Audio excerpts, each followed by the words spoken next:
Last day मैं आपको operators पढ़ा रहा था, है ना। तो जो अपने नेक्स्ट टॉपिक है इसमें वो है कॉमा ऑपरेटर। कॉमा ऑपरेटर क्या होता है, इसको हम लोग क्यों यूज करते हैं। देखिए, इसको एक एग्जांपल से समझाता हूँ। यहाँ पे एक एग्जांपल दिया हुआ है, मुझे असाइन करना है ए असाइनमेंट, फिर पैरेंथेसिस के अंदर लिखा है बी असाइनमेंट 3 कॉमा B+2। तो नॉर्मली जो असाइनमेंट ऑपरेटर होता है उसमें क्या होता है, लेफ्ट हैंड साइड में कोई एक वैल्यू जाती है जो कि राइट हैंड साइड में लिखा होता है। वो वैल्यू डायरेक्टली भी दे सकते हो, किसी वेरिएबल के नाम के थ्रू भी दे सकते हो। यहाँ पे हमने क्या किया, इस एग्जांपल में हमने असाइनमेंट ऑपरेटर के राइट हैंड साइड में दो वैल्यूज दिया है कॉमा से सेपरेट होकर। तो यहाँ पे कॉमा ऑपरेटर का रोल होगा, कॉमा ऑपरेटर क्या करता है, जो सबसे राइट मोस्ट वैल्यू होता है, जो सबसे राइट मोस्ट एक्सप्रेशन होता है, उसको वो इवेल्युएट करता है, देन जा करके उसको असाइन करता है। ठीक है, तो इसका अगर मैं आंसर बताऊं आपको कि इसका कैसे एग्जीक्यूट होगा, तो वो ऐसे एग्जीक्यूट होगा। इस लाइन को हम ऐसे ब्रेक कर सकते हैं। क्वेश्चन है हमारे पास A assignment B assignment 3 comma B+2। इस लाइन को हम इस तरह से ब्रेक कर सकते हैं कि सबसे पहले जो है हमें बी में 3 असाइन करना होगा, यानी ये जो है वो इक्विवेलेंट है बी असाइनमेंट 3 देन ए असाइनमेंट B+2 के। यानी अगर मैं इसको ब्रेक करूं और पूछूं कि ए की वैल्यू क्या है, तो आप बोलोगे सबसे पहले बी में 3 असाइन हो गया, तो बी की वैल्यू 3 हो गई, 3 में मैंने 2 ऐड कर दिया और ए की वैल्यू अपडेट होकर के 5 हो गई। ठीक है, और अगर मैं आपसे बी की वैल्यू पूछूं तो बी अभी भी 3 ही है। ठीक है, तो ये था हमारा कॉमा ऑपरेटर। जो नेक्स्ट ऑपरेटर अपने पास आते हैं वो है bit wise operator. Bit wise operator का काम क्या है कि अगर आपके पास जो डेटा है वो बाइनरी फॉर्म में है और अगर आप बाइनरी में उसमें ऑपरेशन करना चाहते हैं एंड और एक्सऑर नॉट, तो फिर हमें बिटवाइज ऑपरेटर यूज करना होगा। ठीक है, ये लिस्ट आपके सामने दिख रही है यहाँ पे, एंड बिटवाइज और बिटवाइज एक्सऑर, तो आपको ये वाला ऑपरेशन, ये वाले ऑपरेटर्स यूज करने होंगे। ये सिंबल जो है वो एंड ऑपरेटर कहलाता है, इस वाले सिंबल को और कहते हैं, देन ये जो है वो एक्सॉर हो गया, और उसी तरह से बाकी की लिस्ट बनी हुई है। ठीक है, ये सारे ऑपरेशन आप लोगों को पहले से ही पता है, तो मैं इसको ज्यादा डिटेल में अभी नहीं बता रहा। जो नेक्स्ट है हमारे पास वो है एक्सप्लिसिट टाइप कास्टिंग ऑपरेटर, और ये इंपॉर्टेंट है। टाइप कास्टिंग ऑपरेटर है कि मान लो आपने एक फ्लोट वेरिएबल डिक्लेयर किया है, फ्लोट डिक्लेयर किया है एक्स नाम का। ठीक है, और इसमें आपको एक वैल्यू दिया हुआ था, मान लो फॉर एग्जांपल 5.13।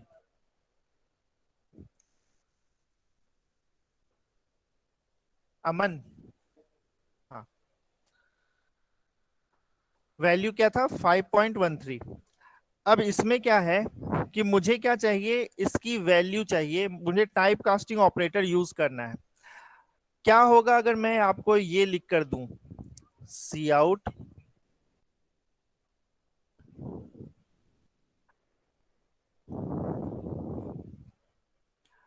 इंट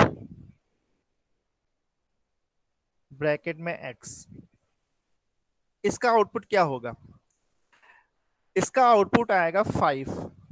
क्यों आएगा 5, क्योंकि यहाँ पे मैंने टाइप कास्ट कर दिया। टाइप कास्ट करने का मतलब कि किसी एक वेरिएबल को, किसी एक टाइप के वेरिएबल को, जैसे यहाँ पे फ्लोट मैंने ले रखा है, इस फ्लोट टाइप के वेरिएबल को किसी दूसरे टाइप के वेरिएबल में कन्वर्ट करना। ओरिजिनली ये एक्स कैसा था, फ्लोट टाइप का, लेकिन मैं क्या कर रहा हूँ, इस फ्लोट को इंटीजर में कन्वर्ट करना चाहता हूँ, तो मैं इसको टाइप कास्ट कर सकता हूँ। टाइप कास्ट करने के लिए आपको क्या करना होगा, जो टारगेट डेटा टाइप है, जैसे जिसमें आपको कन्वर्ट करना है, वो वाला डेटा टाइप लिखोगे, पैरेंथेसिस स्टार्ट करोगे, और उस पैरेंथेसिस के अंदर आपको वो वाला वेरिएबल लिखना है जिसको आपको चेंज करना है। जैसे मुझे चेंज करना था एक्स को, तो मैंने यहाँ पे एक्स लिखा। इससे ये होगा कि ये एक्स ओरिजिनली तो फ्लोट टाइप का था, लेकिन अब वो इंटीजर वैल्यू के जैसे बिहेव करेगा। ठीक है, तो यहां से हमारा आंसर क्या निकला, 5.13 फ्लोट में था, लेकिन उसमें सिर्फ इंटीजर पार्ट को हमें मिलेगा आंसर, तो इसका आंसर मिलेगा सिर्फ और सिर्फ 5। ठीक है, इसका एग्जाम्पल यहाँ पे दूसरे एग्जाम्पल भी दिए हुए हैं, जैसे यहाँ पे जो एग्जाम्पल लिखा है उसमें देख लो, एक इंट बनाया है आपने आई नाम का, एक फ्लोट बनाया है एफ और उसकी वैल्यू है 3.14। आप इस फ्लोट को टाइप कास्ट कर रहे हो इंटीजर में, ठीक है। तो हमने कैसे लिखा, इंट एफ, तो ये एफ जो है वो इंटीजर में कन्वर्ट हो गया, तो 3.14 जो वैल्यू था अब हमें सिर्फ और सिर्फ 3 मिलेगा। देखो यहाँ क्या लिखा, it converts the float value to an integer value 3, the reminder is lost, ठीक है। यहाँ हमारा टाइप कास्टिंग वैल्यू जो है चेंज हो गई। आप इस स्टेटमेंट को, ये जो लास्ट स्टेटमेंट है आई असाइनमेंट ब्रैकेट में इंट और एफ, इसको आप चेंज कर सकते हो इस तरह से भी, आई असाइनमेंट इंट और फिर पैरेंथेसिस में एफ, ठीक है। पैरेंथेसिस में चाहे तो इंट को लिखो चाहे तो वेरिएबल को लिखो, दोनों ही सही है, ठीक है। समझ में आया? जैसे मैंने बोला आपसे कि आप टाइप कास्ट अगर करना चाहते हो तो आप डेटा टाइप लिख दो, टारगेट डेटा टाइप, और वेरिएबल का नाम, ये भी सही है। और या तो फिर आप जिसमें बदलना चाहते हो उसको पैरेंथेसिस में लिख दो और फिर वेरिएबल का नाम, ये दोनों ही मेथड सही है, ये दोनों ही मेथड से टाइप कास्ट हो जाएगा, ये एफ जो है इंट के जैसे चेंज हो जाएगा, ठीक है। जो अपना नेक्स्ट ऑपरेटर है जो कि बहुत ही यूजफुल ऑपरेटर है, वो है साइज ऑफ ऑपरेटर, ठीक है। साइज ऑफ ऑपरेटर क्या कहता है, देखो अगर मैं आपसे पूछूं कि फ्लोट की साइज क्या होगी, फ्लोट डेटा टाइप की साइज क्या होगी, तो आप बता सकते हो 4 बाइट्स की।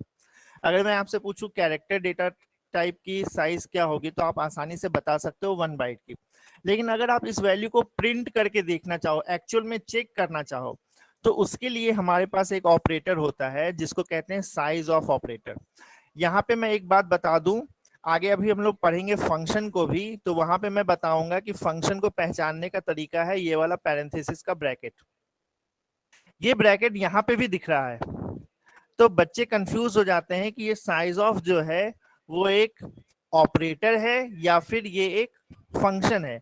यहाँ पे आपको ये नोट करना है कि साइज ऑफ जो होता है वो एक ऑपरेटर होता है। आपको वाइवा में इंटरव्यू में पूछ सकता है कि साइज ऑफ ऑपरेटर है या फंक्शन है, तो आपको ये ध्यान देना है कि साइज ऑफ जो है वो एक ऑपरेटर होता है। हालांकि हमने यहाँ पे एक पैरेंथेसिस लगा रखा है, लेकिन फिर भी इसको हम ऑपरेटर ही बोलते हैं, ठीक है। ये पैरेंथेसिस नॉर्मली फंक्शन के लिए यूज किया जाता है। अब देखो मैंने आपसे क्या बोला कि अगर आपको किसी डेटा टाइप का साइज जानना है, प्रिंट कराना है, तो आप कैसे कर सकते हो। जो सबसे यूजफुल यहाँ पे एग्जांपल हो सकता है वो इंट के केस में हो सकता है। मैंने आपको पहले भी बताया होगा कभी कि इंट जो है, अगर आपने 32 बिट का सिस्टम यूज किया तो उसकी साइज होती है 4 बाइट की। 64 बिट के केस में इसका साइज होता है 8 बाइट का। पहले 16 बिट का भी चलता था, 16 बिट में इसकी साइज होती थी 2 बाइट की। तो आप मान लो किसी एक जगह पे प्रोग्रामिंग कर रहे हो किसी कंपाइलर में और आपको मालूम नहीं है कि वो 16 का है या 32 का है या 64 का है, तो आप कैसे फाइंड आउट करोगे कि आपके इंटीजर की साइज अभी क्या है।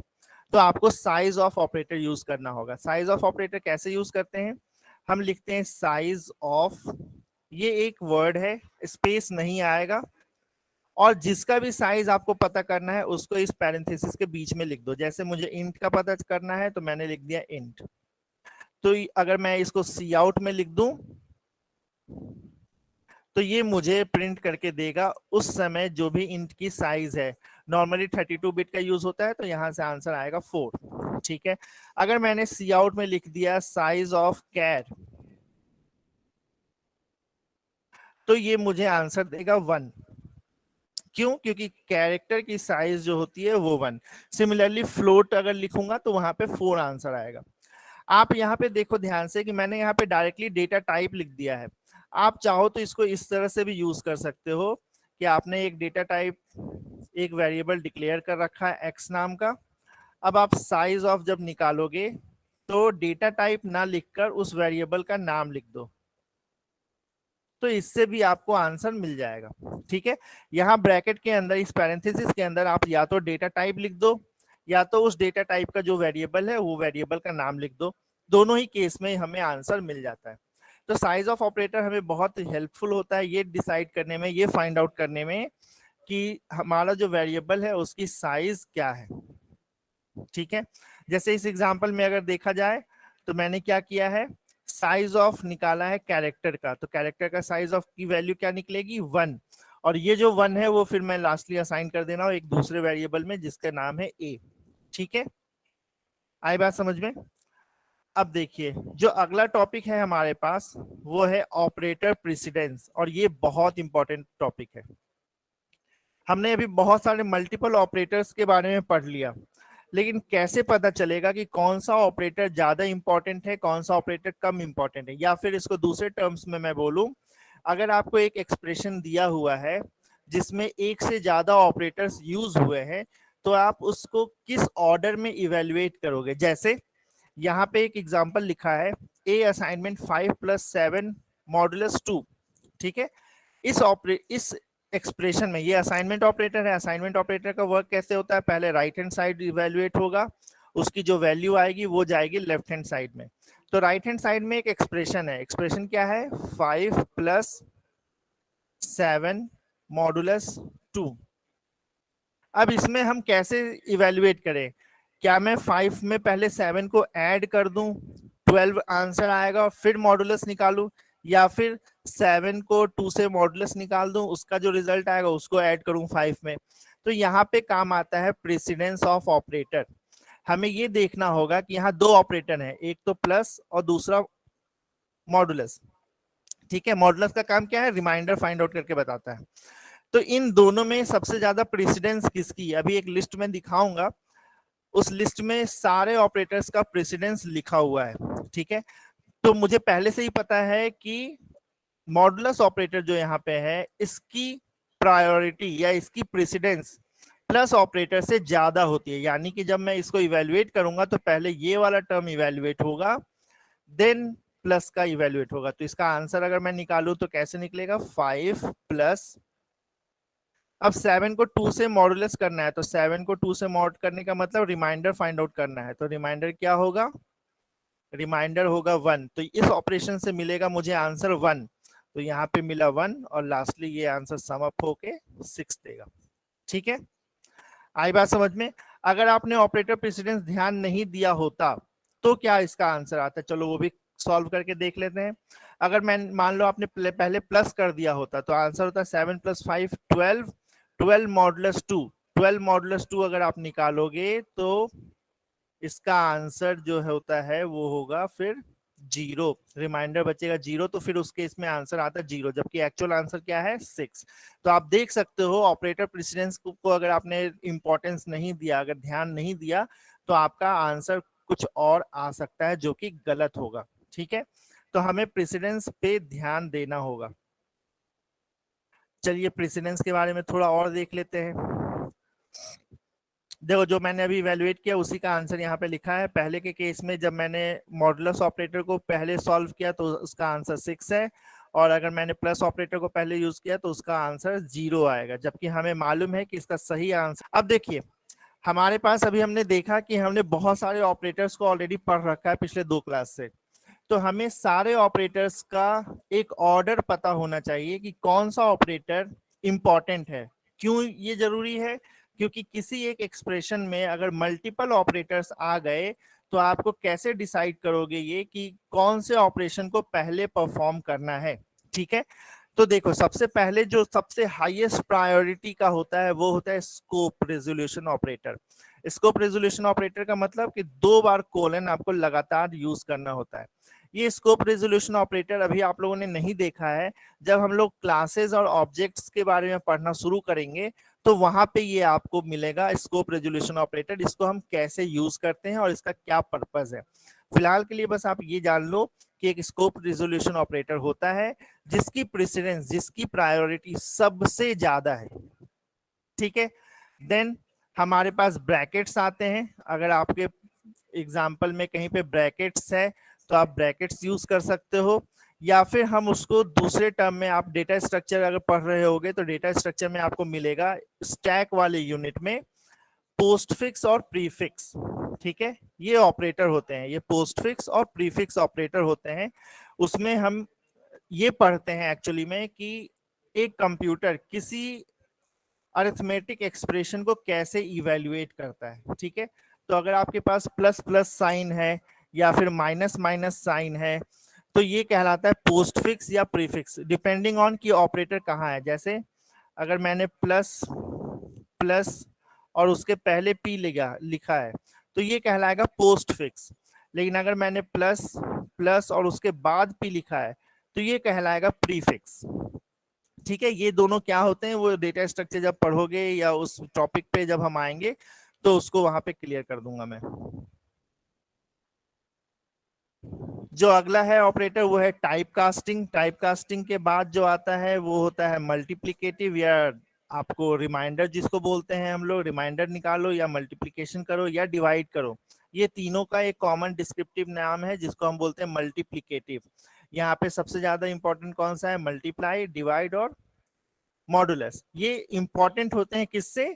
ये इंपॉर्टेंट होते हैं प्लस और माइनस से। वैसे भी आप लोग स्कूल टाइम से ही पढ़ते आए हो, बॉडमास का रूल आपने पढ़ा होगा, पहले डिवीजन ऑपरेटर होता है देन एडिशन ऑपरेटर होता है। ठीक है, फिर एक ऑपरेशन है शिफ्ट का। शिफ्ट के बारे में भी मैंने शायद आपको पहले एक बार बता दिया है कि शिफ्ट ऑपरेशन कैसे होता है। ये होता है राइट शिफ्ट और ये होता है लेफ्ट शिफ्ट। मैंने आपको पहले बताया था एक बार कि अगर आप एक सिंगल टाइम राइट शिफ्ट करते हो किसी नंबर को, 1 से राइट शिफ्ट करते हो तो आपका नंबर जो है वो 2 से मल्टीप्लाई हो जाता है।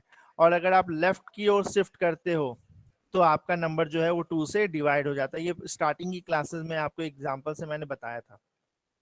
ठीक है, देन हमारे पास रिलेशनल ऑपरेटर्स हैं। उसके बाद हमारे पास इक्वालिटी ऑपरेटर है, देन एंड, बिटवाइज और, बिटवाइज एक्सॉर, फिर लॉजिकल एंड, लॉजिकल और। ठीक है, तो ये टेबल आपको एक तरह से याद रखना पड़ेगा। जो सबसे लिस्ट प्रायोरिटी का ऑपरेटर होता है वो होता है कॉमा। तो ये टेबल थोड़ा अपने दिमाग में रख लेना या इसको बार बार रेफरेंस लेते रहना, जहां पे भी मल्टीपल ऑपरेटर्स आपको दिखेंगे तो हमें कैसे इवेल्युएट करना है। ठीक है,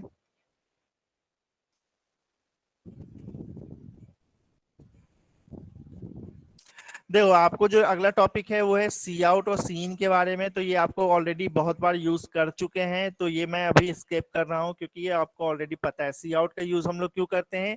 किसी मैसेज को प्रिंट करने के लिए, किसी वेरिएबल के डेटा को प्रिंट करने के लिए। ठीक है, सिमिलरली हमारे पास आएगा सी इन आगे चल के। तो सी इन का यूज क्यों करते हैं हम? किसी वेरिएबल में यूजर से डेटा को इनपुट करवाने के लिए हम लोग सीन यूज करते हैं। स्ट्रिंग्स के केस में भी सीन हम यूज कर सकते हैं। ठीक है,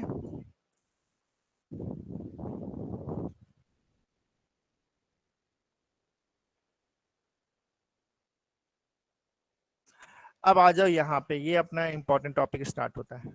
अगला जो इंपॉर्टेंट टॉपिक है हमारे पास वो है कंट्रोल स्ट्रक्चर्स। कंट्रोल स्ट्रक्चर्स का मतलब हमारे पास यहाँ पे डिसीजन लेना है। नॉर्मली जब प्रोग्राम कोई एग्जीक्यूट होता है तो वो स्टेटमेंट बाय स्टेटमेंट होता है, यानी कि जो सबसे पहले स्टेटमेंट लिखा है वो एग्जीक्यूट होगा, देन उसके बाद का एग्जीक्यूशन होगा, देन उसके बाद का स्टेटमेंट एग्जीक्यूट होगा।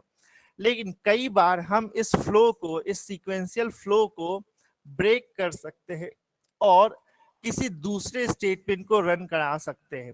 इसमें जो सबसे मोस्ट पॉपुलर है वो होता है इफ, देन आता है इफ एल्स और उसके बाद आता है इफ एल्स इफ एल्स। ठीक है, तो हम लोग इफ से स्टार्ट करते हैं। आपके पास एक सिचुएशन है कि आपने मान लो ये स्टेटमेंट एग्जीक्यूट कर दिया, ये एग्जीक्यूट कर दिया, ये एग्जीक्यूट कर दिया, उसके बाद आपको एक स्टेटमेंट मिला है, मान लो ये वाला, आपको ये एग्जीक्यूट करना है लेकिन एक सर्टेन कंडीशन पे ही।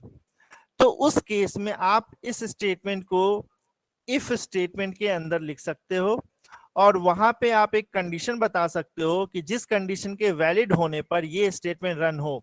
अगर ये स्टेटमेंट वैलिड ना हो तो फिर हम इस स्टेटमेंट को एग्जीक्यूट एस्केप कर सकते हैं, इग्नोर कर सकते हैं। समझ में आ रहा है? जैसे आपको सीक्वेंशियल फ्लो करते चलना था लेकिन एक स्टेटमेंट ऐसा है आपके प्रोग्राम में जिसको रन कराने के लिए एक सर्टेन कंडीशन है। अगर वो कंडीशन सेटिस्फाइड होता है तभी वो स्टेटमेंट रन होगा, अनलेस वो स्टेटमेंट रन नहीं होगा। ठीक है, तो इसको हम लोग यूज कैसे करते हैं? देखिए, हमें सबसे पहले एक कीवर्ड लिखना होता है इफ, देन हम पैरेंथेसिस के अंदर एक कंडीशन लिखते हैं, इस कंडीशन को लिखने के लिए आप लोग रिलेशनल एक्सप्रेशन को, रिलेशनल ऑपरेटर्स को यूज करोगे, और इस कंडीशन के ट्रू या फॉल्स होने पे डिपेंड करेगा कि इसके बाद जो लिखा हुआ स्टेटमेंट है वो एग्जीक्यूट होगा या नहीं। अगर ये कंडीशन जो यहाँ पे लिखा है ये कंडीशन सेटिस्फाइड होता है, वैलिड स्टेटमेंट होता है या फिर ट्रू होता है, तब हम इस स्टेटमेंट को जो कि इफ के बाद लिखा है उसको रन करेंगे। और अगर वो कंडीशन फॉल्स होता है तो फिर हम इस स्टेटमेंट को रन नहीं करेंगे। एग्जाम्पल से चलाऊं अगर मैं बताऊं तो मान लो आपने यूजर से एक नंबर लिया है x के अंदर और मुझे एक स्टेटमेंट प्रिंट कराना है x इज 100। ये स्टेटमेंट तभी प्रिंट हो जब x की वैल्यू 100 हो। मान लो यूजर ने अगर 90 दिया है इनपुट में, तो फिर मैं इस स्टेटमेंट को प्रिंट नहीं करवाना चाहता हूं। तो इस चीज को हम यूज कैसे कर सकते हैं? इफ स्टेटमेंट की मदद से। ठीक है, यहाँ पे आपने नोटिस किया होगा कि कंडीशन अगर ट्रू होता है तो वो अगली लाइन चलेगी, लेकिन अगर वो स्टेटमेंट फॉल्स होता है तो फिर हम उस स्टेटमेंट को बिल्कुल ही इग्नोर कर देते हैं और अपना नॉर्मल एग्जीक्यूशन जो है वो चलाना शुरू कर देते हैं। लेकिन क्या हो कि इसी को मैं थोड़ा सा इन्हांस करूं कि हमारे पास एक कंडीशन है, ठीक है, इस कंडीशन के ट्रू होने पे हमें एक सर्टेन कंडीशन, एक स्टेटमेंट चलाना है। अगर ये ट्रू होगा तो एक स्टेटमेंट चलेगा, लेकिन अगर ये स्टेटमेंट फॉल्स होता है तो मैं कोई दूसरा स्टेटमेंट चलाऊं। पहले वाले के केस ऐसा कुछ नहीं हो रहा था, पहले वाले में ट्रू था तो ये चलेगा, अगर फॉल्स था तो हम कोई दूसरा स्टेटमेंट नहीं चला रहे थे, नॉर्मल सीक्वेंस में प्रोग्राम रन हो रहा था। लेकिन अब हम चाहते हैं कि इस कंडीशन के ट्रू होने पे एक स्टेटमेंट चले और इस स्टेटमेंट के फॉल्स होने पे कोई दूसरा स्टेटमेंट चले। उसको अगर आपको यूज करना है तो आपको यूज करना होगा इफ और एल्स। ठीक है, इफ और एल्स को कैसे लिखते हैं? आपको सबसे पहले लिखना होगा इफ, देन यहां पे एक कंडीशन आएगा, इस कंडीशन के वैलिड होने पे आपको एक स्टेटमेंट चलाना है। मैंने उसको स्टेटमेंट 1 लिख दिया। अगर ये कंडीशन फॉल्स होता है तो मुझे एक दूसरा स्टेटमेंट चलाना है, और वो जो दूसरा स्टेटमेंट होगा वो मैं लिखूंगा एल्स के अंदर। ठीक है, इस एल्स के अंदर स्टेटमेंट नंबर 2। यानी कि यहाँ पे एक बात तो कंफर्म हो गई कि या तो स्टेटमेंट 1 चलेगा या फिर स्टेटमेंट 2 चलेगा। नोट करने वाली बात यह है कि कंडीशन हमने सिर्फ एक ही बार लिखा है, कंडीशन को सिर्फ एक बार लिखा है, वो भी इफ के पास हमने कोई सा भी कंडीशन नहीं लिखा है। दूसरा मिस्टेक जो बच्चे करते हैं वो इफ के कंडीशन लिखने के बाद यहाँ पे सेमीकोलन लगा देते हैं। आपको ये सेमीकोलन नहीं लगाना है। अगर आपने सेमीकोलन लगा दिया तो उसका मतलब क्या होता है, चलो मैं वो भी आपको बता देता हूं। अगर आपने एक इफ स्टेटमेंट लिखा है और इफ के बाद यहाँ पे कंडीशन लिखा होगा कोई सा भी, और इस कंडीशन के बाद अगर आपने सेमीकोलन लगा दिया तो कंप्यूटर ये समझेगा कि आपने कंडीशन चेक किया, लेकिन आपके पास उस कंडीशन के ट्रू होने के बाद रन कराने के लिए कोई स्टेटमेंट नहीं था। ठीक है, यानी कि वो इस स्टेटमेंट 1 जो मैंने यहाँ पे लिख रखा है इसको इफ का हिस्सा मानेगा ही नहीं। यानी कि इस केस में ये वाला स्टेटमेंट जो है, स्टेटमेंट नंबर 1, वो चाहे ये कंडीशन ट्रू हो या फॉल्स हो, ये तो चलने ही वाला है। ठीक है, तो आपको नोट ये करना है कि जब आप इफ स्टेटमेंट यूज करो तो इफ के बाद में आखिरी में सेमीकोलन नहीं लगाना है। ठीक है, दूसरी बात जो नोट करना है वो ये कि कंडीशन सिर्फ एक ही बार लिखोगे, और वो भी इफ के पास, एल्स के पास कंडीशन नहीं लिखोगे। इसी चीज को आप एक स्टेप और भी आगे बढ़ा सकते हो कि मान लो आपको 2 कंडीशन मिला है। पहला कंडीशन हमने लिख दिया इफ के अंदर, मैं उसको शॉर्ट में C1 लिख रहा हूं, और अगर ये कंडीशन ट्रू होता है तो मैं स्टेटमेंट नंबर 1 चलाऊंगा। ठीक है, लेकिन अगर ये कंडीशन फॉल्स होता है तो मैं एक दूसरा कंडीशन चेक करना चाहता हूं। वो दूसरा कंडीशन जो आप लिखोगे वो लिखोगे आप एल्स इफ के अंदर। ध्यान देना, पहले वाला जो एग्जांपल बोला था उसमें सिर्फ एल्स वर्ड लिखा था, अभी जो मैं बता रहा हूं उसमें एल्स और इफ दोनों वर्ड है। तो जब आप एल्स इफ लिखोगे तो यहाँ पे आपको एक सेकंड कंडीशन देना होगा। ठीक है, फिर हम इस सेकंड कंडीशन को चेक करेंगे कि क्या ये कंडीशन ट्रू है या फॉल्स। अगर ये सेकंड कंडीशन ट्रू होता है तो हम स्टेटमेंट नंबर 2 को रन करेंगे, और अगर ये कंडीशन फॉल्स होता है तो फिर हम एल्स में लिखा हुआ स्टेटमेंट को रन करेंगे, जो कि स्टेटमेंट नंबर 3 है। यानी अगर मैं आपसे पूछूं कि ये स्टेटमेंट नंबर 3 कब रन होगा, ये स्टेटमेंट नंबर 3 तब रन होगा जब C1 कंडीशन भी फॉल्स है और C2 कंडीशन भी फॉल्स है, तब जाकर के ये स्टेटमेंट रन होने वाला है। लेकिन क्या होगा अगर C1 ट्रू है और C2 फॉल्स है? C1 अगर ट्रू होगा तो आपको C2 के पास आने की जरूरत ही नहीं है। अगर ये कंडीशन ट्रू है तो आप S1 चला दो और बाकी स्टेटमेंट को इग्नोर कर दो। आप यहाँ एल्स के पास तभी पहुंच पाओगे, इस एल्स के पास तभी पहुंचोगे जब ये वाला कंडीशन फॉल्स होगा। ठीक है, अगर ये ट्रू है तो आप इसको स्टेटमेंट को चलाओ और इन दोनों को इग्नोर करके प्रोग्राम को आगे बढ़ा सकते हो। अगर ये कंडीशन फॉल्स है तो आप इसको चेक करोगे। इसको चेक करने का मतलब ये ट्रू हो सकता है या फॉल्स हो सकता है। अगर ये ट्रू है तब ये वाला स्टेटमेंट चलेगा और बाकी स्टेटमेंट को आप इग्नोर करके आगे बढ़ सकते हो। लेकिन अगर ये कंडीशन भी फॉल्स है तब जाकर के आप एल्स वाले स्टेटमेंट को चलाओगे। ठीक है, इसको हम लोग एग्जांपल से देखेंगे तो ज्यादा बेटर से क्लियर होगा आपको। ठीक है, जैसे यहाँ पे देखिए हमारे पास एक नंबर है x, एक वेरिएबल है x। ठीक है, x के वैल्यूज के डिपेंडिंग हम लोग एक मैसेज प्रिंट करना चाहते हैं कि क्या x पॉजिटिव है या फिर निगेटिव है या फिर जीरो है। ठीक है, तो अगर यूजर ने एक वेरिएबल बनाया है x नाम का, सॉरी एक x नाम का वेरिएबल है और इस वेरिएबल में यूजर एक नंबर प्रिंट इनपुट देगा, मान लो वो नंबर है 60। तो मेरे पास ये वाला ब्लॉक है जिसको मुझे चेक करना है। इस ब्लॉक में क्या लिखा है, पहले कंडीशन है इफ की, हम चेक करेंगे x ग्रेटर देन 0, x की वैल्यू क्या है 60, 60 ग्रेटर देन 0, ये कंडीशन जो है वो हो गया ट्रू। ये कंडीशन जब ट्रू होगा तो आपको एल्स इफ और एल्स पे जाने की जरूरत ही नहीं है।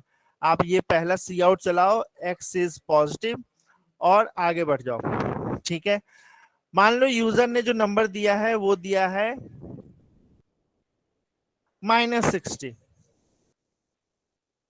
ठीक है, तो हम पहले स्टेटमेंट को चेक करेंगे, x की वैल्यू है -60 ग्रेटर देन 0, ये कंडीशन होगी फॉल्स। जब ये कंडीशन फॉल्स हो गई तो ये वाला लाइन नहीं चलेगा। फिर हम इस कंडीशन को चेक करने आएंगे जो कि एल्स इफ में लिखा है, x लेसर देन 0, x की वैल्यू है -60, -60 लेसर देन 0, ये कंडीशन हो गई ट्रू।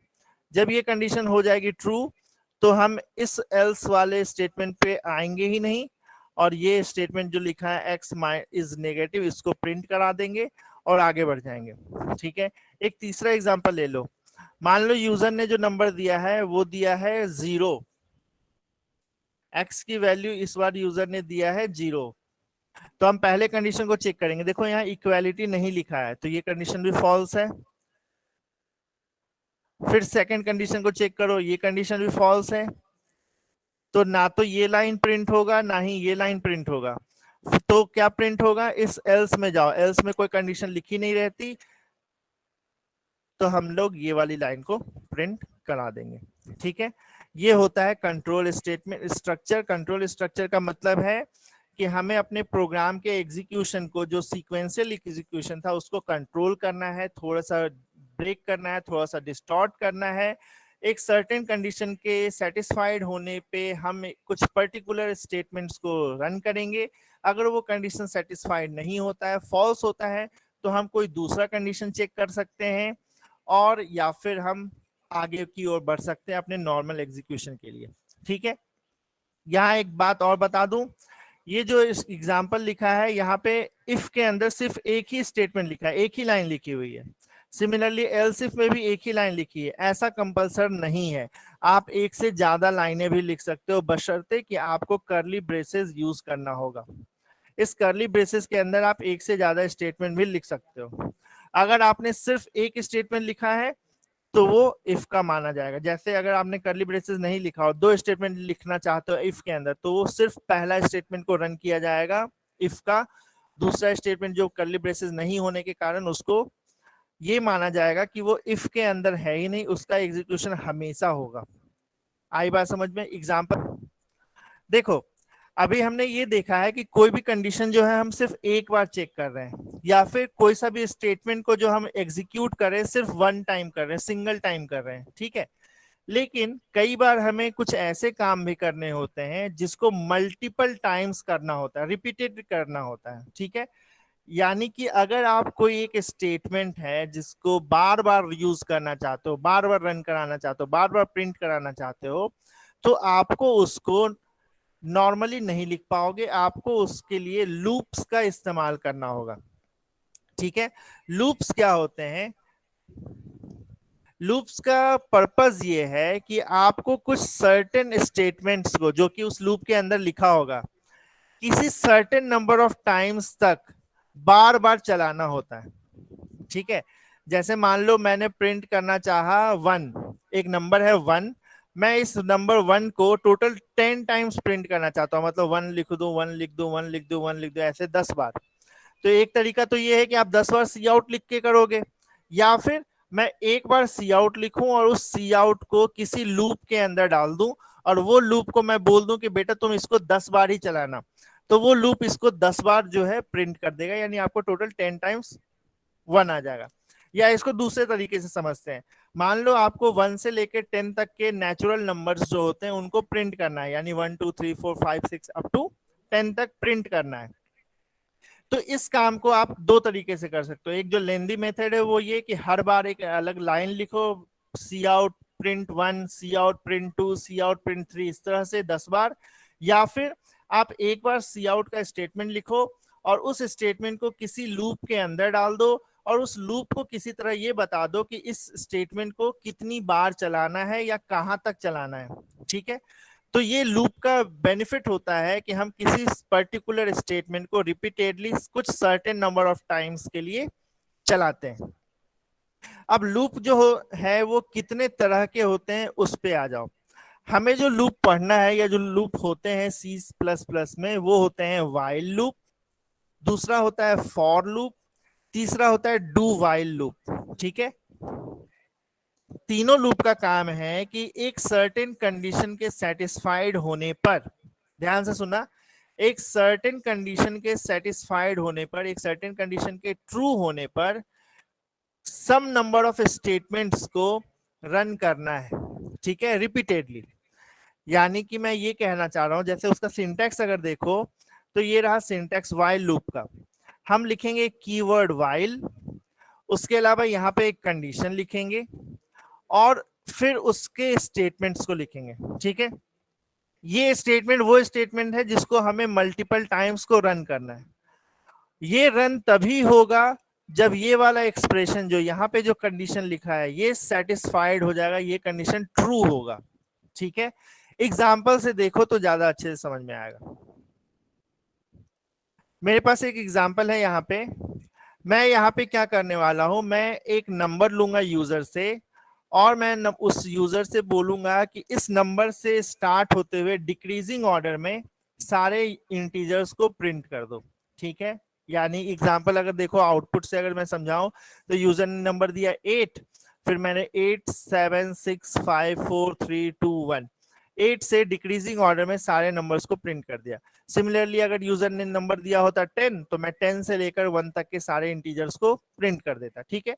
तो ये काम मुझे लूप की मदद से करना है, और जो लूप मैं अभी यूज कर रहा हूं वो लूप है वाइल लूप। हम लोग इसको लिखेंगे कैसे? सबसे पहले तो आपको एक टास्क करना पड़ेगा। कौन सा टास्क? कि यूजर से एक नंबर तो ले लो जिससे स्टार्ट करना है प्रिंट करना। तो मैंने क्या किया, एक वेरिएबल डिक्लेयर किया इंट n, सी आउट में एक मैसेज दिया एंटर दी स्टार्टिंग नंबर, जिसकी मदद से वो यूजर पहला नंबर टाइप कर देगा, और उस नंबर को मैंने स्टोर करा दिया इस वाले n के अंदर, ठीक है। तो ये 3 स्टेटमेंट तो आप यूज कर ही लोगे आसानी से, कोई दिक्कत नहीं है। फिर हमें यूज करना है वाइल लूप। वाइल लूप को कैसे यूज करते हैं? हम लिखते हैं वाइल, ये एक कीवर्ड है, एक रिजर्व वर्ड है, ठीक है। फिर यहाँ पे एक कंडीशन आएगा, फिर हम वाइल लूप के लिए एक पैरेंथेसिस ओपन करेंगे, कर्ली ब्रेसेस ओपन करेंगे, और इस वाइल लूप के अंदर जो भी स्टेटमेंट मुझे रन कराना है बार बार, उन सारे स्टेटमेंट को यहाँ पे मैं लिख दूंगा, ठीक है।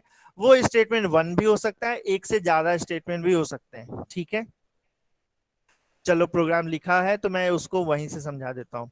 मुझे क्या करना था, 8 से लेकर 1 तक के नंबर को प्रिंट करना था। तो मैं क्या करूंगा, वाइल लिखूंगा, कंडीशन लिखूंगा कि नंबर जो है वो ग्रेटर देन 0 होना चाहिए। ठीक है, जब तक वो नंबर ग्रेटर देन 0 है तब तक इस वाइल की बॉडी के अंदर लिखे हुए स्टेटमेंट को आप रन कराते रहो। ठीक है, बात समझना ध्यान से। यूजर ने नंबर दिया है 8, मुझे क्या करना है, डिक्रीजिंग ऑर्डर में प्रिंट करना है। मैं डिक्रीजिंग ऑर्डर में जब प्रिंट करूंगा तो मुझे ये कंडीशन चेक करना है कि डिक्रीजिंग ऑर्डर में प्रिंट करते करते तो मैं -1 -2 पे भी पहुंच सकता था। तो जब तक नंबर पॉजिटिव है तभी तक मैं प्रिंट करूं। ठीक है, सी आउट में मैंने क्या लिखा है, बॉडी के अंदर उस वेरिएबल का, उस डेटा का प्रेजेंट वैल्यू क्या है। ठीक है, फिर कॉमा वगैरह लगाया है, उसको आप लोग लिख सकते हो। फिर ये स्टेटमेंट देखो, मैंने क्या किया, n minus minus. n minus minus का मतलब होता है मैं हर बार n की वैल्यू को 1 से डिक्रीज कर रहा हूं। ठीक है, अब इसका एग्जीक्यूशन देखो कैसे होगा, while n is greater than 0, while की बॉडी में यहां पे लिखा हुआ है सी आउट n और n माइनस माइनस। ठीक है, अब इसका एग्जीक्यूशन देखो, स्टार्टिंग में n की वैल्यू यूजर ने क्या डाली, 8। हम इस वाइल के पास आएंगे और ये कंडीशन चेक करेंगे, 8 ग्रेटर देन 0। ये कंडीशन ट्रू है, 8 जो है 0 से ग्रेटर होता है। कंडीशन ट्रू होने पे हम उसकी बॉडी के अंदर जाएंगे, बॉडी के अंदर जितने भी स्टेटमेंट लिखे हैं उसको रन कराएंगे। तो पहला स्टेटमेंट क्या है, सी आउट एन, एन की वैल्यू क्या है 8, तो प्रिंट हो जाएगा आपके स्क्रीन पर 8। ठीक है, फिर हमने किया n minus minus. n minus minus को मैंने पहले भी बताया है, ये इसका मतलब होता है n असाइनमेंट n माइनस 1। ठीक है, n माइनस माइनस किया यानी कि n की वैल्यू को हमने 1 से डिक्रीज कर दिया। तो स्टार्टिंग में वैल्यू थी 8, अब वो वैल्यू हो गई है 7।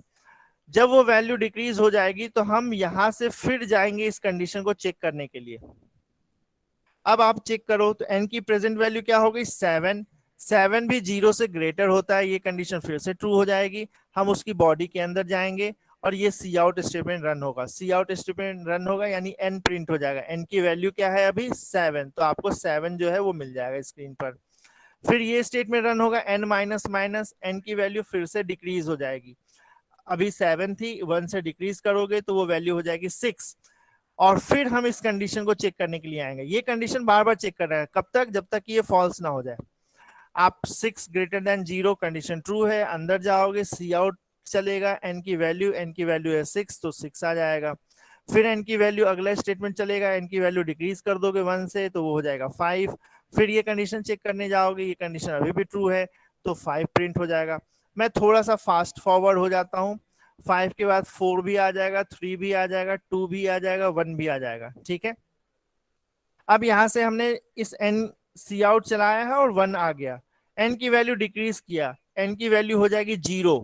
आप इस कंडीशन को चेक करने फिर से आओगे, अब जो है एन जो है 0 है और यहाँ पे भी 0 है और इक्वालिटी का सिंबल नहीं लगा है, यानी कि 0 जो है वो ग्रेटर देन 0, ये कंडीशन चेक करना था और ये कंडीशन फॉल्स होता है। 0 ग्रेटर नहीं होता बल्कि 0 इक्वल होता है 0 से। अब ये कंडीशन फॉल्स हो गया, तो जब ये कंडीशन फॉल्स होता है तब हम उसकी बॉडी के अंदर जाना बंद कर देते हैं। और जब हम इसकी बॉडी के अंदर जाना बंद कर देंगे तो आपका यहाँ पे जो नंबर प्रिंट हो रहा था ये सी आउट और एन माइनस माइनस की वजह से वो सारे प्रिंटिंग भी बंद हो जाएगी और अल्टीमेटली आपको आंसर मिलेगा 8 से लेकर 1 तक के सारे नेचुरल नंबर्स का डिसेंडिंग ऑर्डर में प्रिंटेड। ठीक है, आई बात समझ में। जब ये एग्जीक्यूशन बंद हो जाएगा तो फिर हम अगले लाइन को चलाएंगे। यहाँ पे इस लाइन की कोई खास मकसद नहीं है, मैंने एक वर्ड वैसे प्रिंट किया है, फिर रिटर्न 0 और प्रोग्राम आपका क्लोज। ठीक है, इसको फिर से समझ लो, हमने जो नंबर लिया था इस कंडीशन को हमें चेक करते जाना है। कब तक चेक करते जाना है, जब तक कि वो कंडीशन फॉल्स ना हो जाए। स्टार्टिंग में 8 लिया था, 8 ग्रेटर देन 0 कंडीशन सेटिस्फाइड होती है, सेटिस्फाइड होगी तो उसकी बॉडी के अंदर के स्टेटमेंट को रन करेंगे, ये स्टेटमेंट चलेगा तो यहाँ पे 8 आ जाएगा। फिर ये स्टेटमेंट है, ये स्टेटमेंट का मतलब n की वैल्यू को 1 से डिक्रीज करना। 1 से डिक्रीज करने के बाद हम दोबारा चेक करने के लिए आएंगे।